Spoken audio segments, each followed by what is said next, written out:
ഡീലും സംവാദവും പ്രധാന പ്രശ്നമല്ലെന്ന് നേമത്തെ NDA സ്ഥാനാർത്ഥി രാജീവ് ചന്ദ്രശേഖർ. പ്രധാനമന്ത്രി വരുന്ന ദിവസമാണ് വി ശിവൻകുട്ടി സംവാദത്തിന് തെരഞ്ഞെടുത്തത്. സംവാദത്തിനുള്ള സമയവും സ്ഥലവും തീരുമാനിച്ച് വി ശിവൻകുട്ടിയെയും മുഖ്യമന്ത്രിയെയും അറിയിക്കാമെന്നും രാജീവ് ചന്ദ്രശേഖർ മറുപടി പറഞ്ഞു. ഇതിൽ ഡിബേറ്റ്, സൈഡ് ഷോ, പിന്നെ ഡീല് എല്ലാത്തിനെ കുറിച്ച് എനിക്കൊരു അഭിപ്രായമുണ്ട്, മറുപടിയുണ്ട്. പക്ഷേ വെറുതെ അതും ഒരു മെയിൻ ഇഷ്യൂ ആക്കി ജനങ്ങളുടെ ശ്രദ്ധ തിരിക്കരുതാണ് എൻ്റെ ഒരു അഭ്യർത്ഥന. ശിവൻകുട്ടീൻ്റെ ഒപ്പം സംവാദം ഞാൻ ചെയ്യാൻ തയ്യാറാണ്. അദ്ദേഹം 29-ാം തീയതി ഒരു ഡേറ്റ് എന്തിനു തീരുമാനിച്ചു? പ്രധാനമന്ത്രി വരുന്നുണ്ട്, ആ ദിവസം നോക്കിയിട്ടാണ് അദ്ദേഹം ഡേറ്റ് വെക്കുന്നത്. പക്ഷെ ഞാൻ ആ വിവാദത്തിൽ പോകാൻ താല്പര്യമില്ല. ഞാൻ സംവാദത്തിന് തയ്യാറാണ്. അല്ല, ഞാനത് ശിവൻകുട്ടിയോട് വിളിച്ചിട്ട് മുഖ്യമന്ത്രിയോട് വിളിച്ചിട്ട് ഞാൻ തീരുമാനിച്ചോളാം, എന്നിട്ട് നിങ്ങളോട് പറയാം, പോരെ? അതേസമയം മുഖ്യമന്ത്രിയുമായി മാത്രമേ സംവാദത്തിനുള്ളൂ എന്ന നേമത്തെ NDA സ്ഥാനാർത്ഥി രാജീവ് ചന്ദ്രശേഖരന്റെ നിലപാട് മര്യാദക്കേടാണെന്ന് LDF സ്ഥാനാർത്ഥി വി ശിവൻകുട്ടി പറഞ്ഞു. വികസനത്തെക്കുറിച്ച് സംസാരിക്കാൻ ആദ്യം പറഞ്ഞത് രാജീവ് ചന്ദ്രശേഖറാണ്. ഇപ്പോൾ പിന്മാറുന്നത് പദവിക്ക് യോജിച്ചതല്ലെന്നും വി ശിവൻകുട്ടി പറഞ്ഞു. ആ പറയുന്നത് ഒരുതരം മര്യാദകേടെന്ന് മാത്രമേ പറയാൻ പറ്റുള്ളൂ.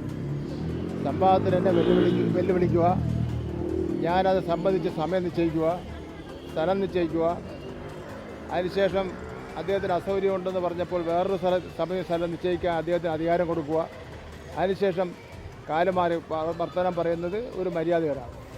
അദ്ദേഹത്തിൻ്റെ സ്ഥാനത്തിരിക്കുന്നവർക്ക് പറയാൻ പറ്റുന്ന ഒരു നിലപാടല്ല.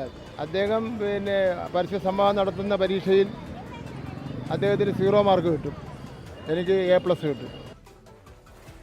റിനു ശ്രീധറുണ്ട് വിവരങ്ങളുമായി. റിനു, നേമത്തെ 3 മുന്നണികളുടെയും സ്ഥാനാർത്ഥികൾ തമ്മിലാണല്ലോ ഇപ്പോൾ തർക്കമുള്ളത്. വികസനം ഒരു സംവാദ വിഷയമാക്കാൻ യഥാർത്ഥത്തിൽ ആർക്കാണ് മടി? GK, വികസന സംവാദം വലിയ രീതിയിലുള്ള ചർച്ചയായി ഉയർന്നു വന്നു. പക്ഷേ ഇപ്പോൾ അത് തണുക്കുന്ന നിലയിലേക്ക് പോകുന്നു എന്നുള്ളതാണ്.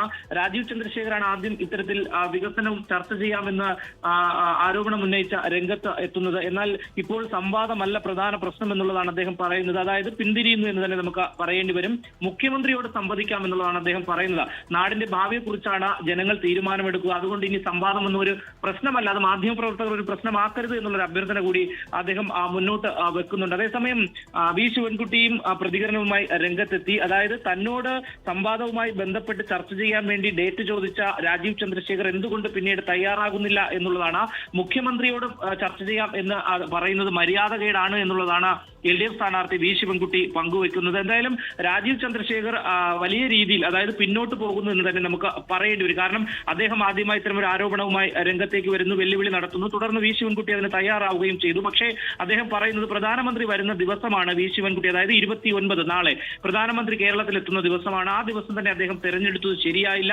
കൃത്യമായിട്ടുള്ള ഒരു ഡേറ്റും അങ്ങനെ സംവദിക്കാൻ ആഗ്രഹമുണ്ട്, അതിനുള്ള ഡേറ്റ് എല്ലാം തന്നെ ഫിക്സ് ചെയ്ത് അവരെ രാജീവ് ചന്ദ്രശേഖർ തന്നെ അറിയിക്കാം എന്നുള്ളതാണ്. മാധ്യമങ്ങൾ അതിന് മെനക്കെടണ്ട എന്നുള്ള ഒരു കാര്യം കൂടി അദ്ദേഹം പറഞ്ഞു വെക്കുന്നുണ്ട്. എന്തായാലും ശബരിനാഥൻ UDF സ്ഥാനാർത്ഥിയും രംഗത്തെത്തിയിരുന്നു. രാവിലെ 24 അദ്ദേഹം പ്രതികരിക്കുന്ന ഒരു സാഹചര്യം ഉണ്ടായി. അതായത് രാജീവ് ചന്ദ്രശേഖറും വി ശിവൻകുട്ടിയും ഒരു വശത്ത് നിൽക്കട്ടെ, മറുവശത്ത് നിന്ന് സംവദിക്കാൻ, വികസനത്തെക്കുറിച്ച് സംവദിക്കാൻ താൻ തയ്യാറാണ് എന്നുള്ളതാണ് UDF സ്ഥാനാർത്ഥിയായിട്ടുള്ള ശബരിനാഥൻ പങ്കുവച്ചത്. എന്തായാലും ഈ ഡീൽ വിവാദത്തിനൊപ്പം നേമം മണ്ഡലത്തിലെ വികസന സംവാദവും കൊഴുക്കുന്നൊരു സാഹചര്യമായിരുന്നു കഴിഞ്ഞ ദിവസങ്ങളിൽ നിന്നും ഒക്കെ തന്നെ. പക്ഷേ ഇന്നിപ്പോൾ രാജീവ് ചന്ദ്രശേഖർ അടക്കം പിന്മാറുന്ന ഒരു കാഴ്ചയാണ് നമുക്ക് കാണാൻ വേണ്ടി കഴിയുന്നത്. GK.